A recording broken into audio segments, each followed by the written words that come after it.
originally wrote the first story based on a news article I read, this random news article about an old couple they were living out in the country, they were getting senile, they were having their driver's licenses taken away. And what made it a news story was they responded to this by getting in a car and driving as far as they could, which sounded so great because it was like half escape plan and half-baked whatever, but joyride.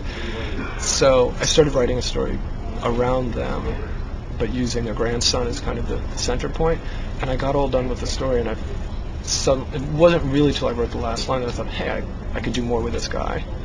And from there I wrote the story that ended up being the last story in the book, and slowly filling in 9 stories around him, and that's where it came from.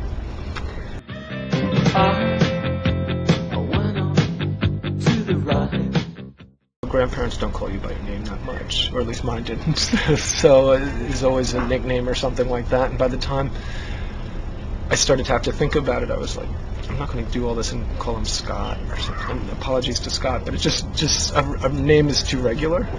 And so I ended up not naming him anything, and I was comfortable with that. And I'm reading something, Let the Great World Spin now, where the first chapter, the narrator has no name, and I was like, okay, fine, this is okay. Excellent.